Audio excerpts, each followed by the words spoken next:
Hello students, welcome back to my channel, and in today's video we will study about Edmund Spenser. Now every year when there is NET exam, SET exam or even any PGT exam, there is one question for sure from Edmund Spenser.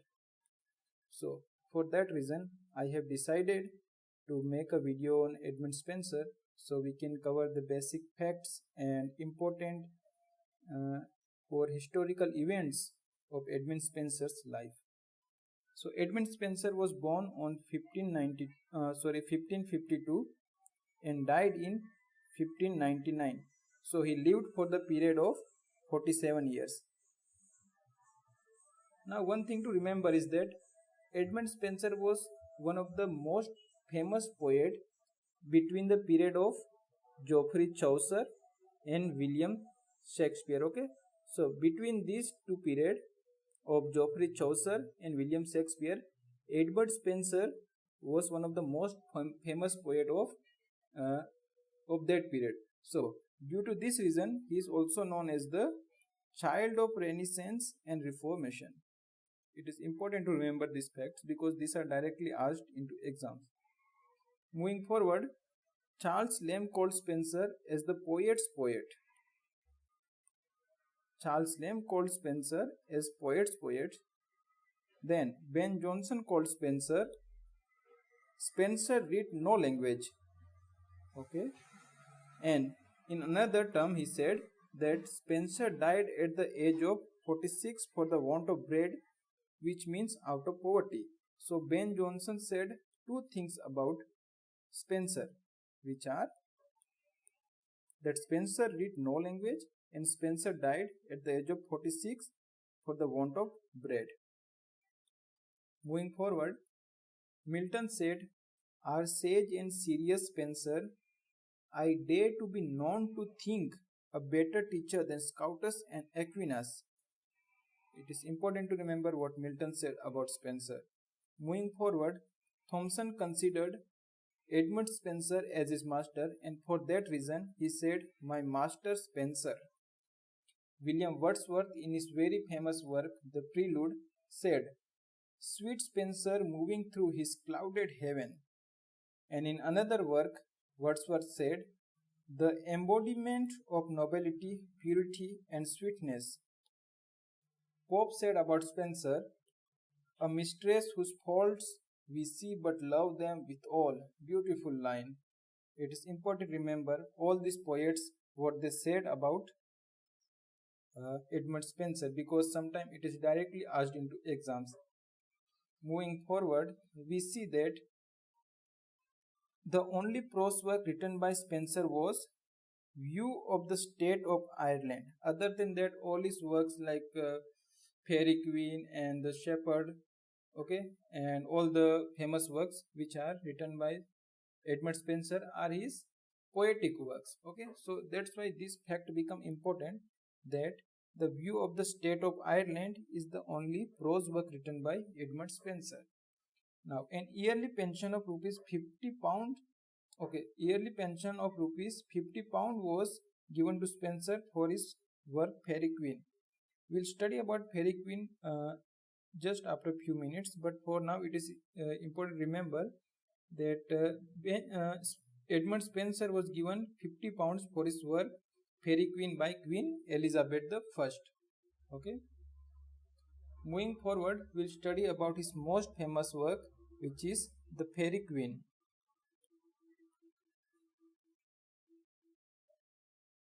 Now, some of the important points to remember about The Fairy Queen is that Fairy Queen is the greatest work by Edmund Spenser among all his poems, and it was only because of Fairy Queen that poet or the author achieved such greatness and charm during the period of Renaissance and also became the favorite of Queen Elizabeth because of the work Fairy Queen.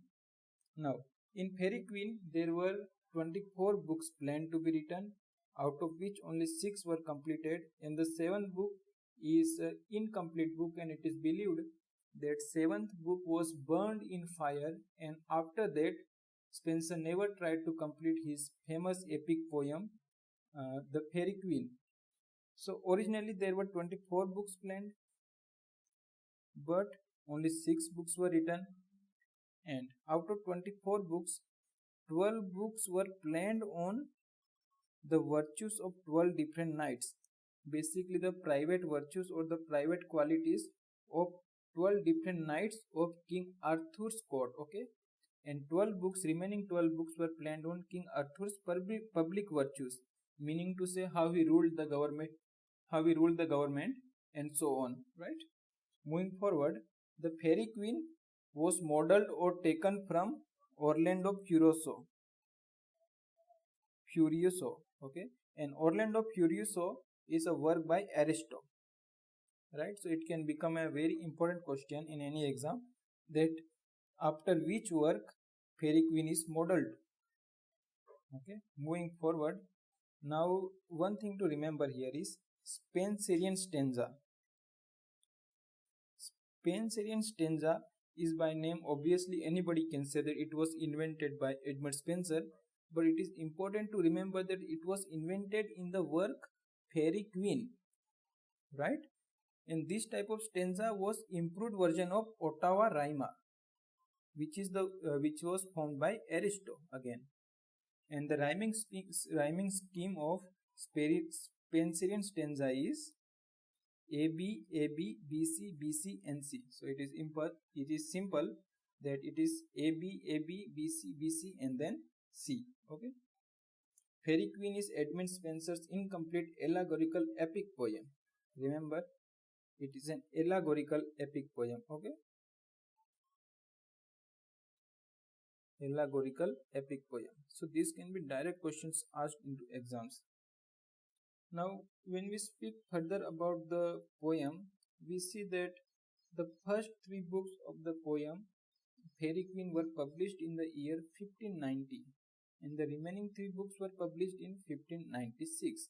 And 7th book, as I said, was incomplete, and it is believed that it was burned in some fire. One important fact to remember is that Fairy Queen was somehow made for Queen Elizabeth, or somehow made to impress Queen Elizabeth I, and Edmund Spenser was very much successful in doing so, and only because of the reason that the first 3 books which were published in the year 1590 so much impressed Queen Elizabeth I that promised she promised to pay Spenser £50 per year. But it is said that it was never accomplished, this promise, and which means we also further study in the life of Spenser that he died out of poverty, and that's why many writers and scholars don't believe that he was paid £50 per year for his work. And it is also important to remember that he was only paid for his first 3 books, okay, which were published in 1590, right? When we move forward, what we see is that like every work in the Middle English or the Elizabethan period has a preface, and the Fairy Queen too had a preface, and in preface a letter to Sir Walter Raleigh was attached to Fairy Queen, okay, and in this letter it was mentioned that Edmund Spenser has planned to write 24 poems, out of which 12 books are on the knight's internal virtue, and 12 books are on King Arthur's public virtues. And it was basically given the idea about writing the Fairy Queen. Okay. Now it is also important to remember that Sir Walter Raleigh was his friend, and he has wrote many 2 or 3 work on Sir Walter Raleigh, which we'll study in the coming video, okay, which are dedicated basically to Walter Raleigh. I hope you can see this. Moving forward, when we discuss further about the Fairy Queen, we see that there are 6 books in total, and there are 6 knights, and those 6 knights have 6 virtues, like 6 special qualities. So in book number 1 we see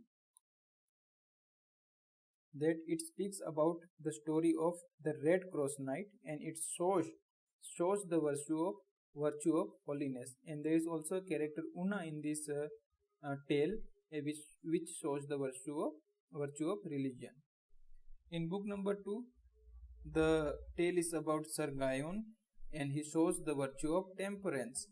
In book number 3, it is Britomartis or Britomarts, and it was a question also that it is the only lady knight in the Fairy Queen. Okay, so and it shows the virtue of chastity. Moving forward in book number 4, there is Campbell and Riamond, which shows the virtue of friendship. When we move forward in book number 5th and 6th, there are Artigal and Sir Calidore, which shows the virtue of justice and courtesy. It is important to remember that all these book number 4th, 5th and 6th are somehow interconnected when we read them, while these three books are separate. Like these stories are separate and you can read them apart. But book number 4, 5 and 6, when you read it combinedly, you get a better idea. Moving forward, we see that Fairy Queen main aim was to make a gentleman virtuous and disciplined. So it was to make any gentleman virtuous and disciplined in the society. It is important, it can be directly asked. The character of Queen Elizabeth is shown as Britomart, right, which is the lady knight, and later in the three books which were published in 1996, Elizabeth I is shown as Mercilla. The character of Duasa, which is a negative or antagonist character, shows Mary Queen of Scots. Okay, you all will be knowing about Mary Queen, also known as Bloody Queen. Okay, Elizabeth also praised as Gloriana in the poem. So these three are important. She is also shown as Britomart, Mercilla in later of the three books, and Gloriana in the poem. I have written it wrong. Poem.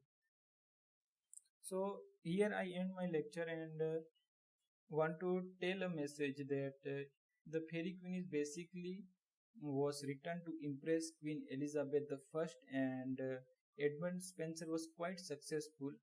And we have to remember the first thing while reading the Fairy Queen is that it was addressed to Queen Elizabeth I, and so therefore it was written in the favor of Queen Elizabeth I, and there is only the reason that the Queen is compared to various good characters, the like Britomart and Gloriana and Mercilla, so that he could impress the Queen. Okay, in the next videos I'll bring some more works about Edmund Spenser, and if you like the video, please do consider subscribing. Thank you guys.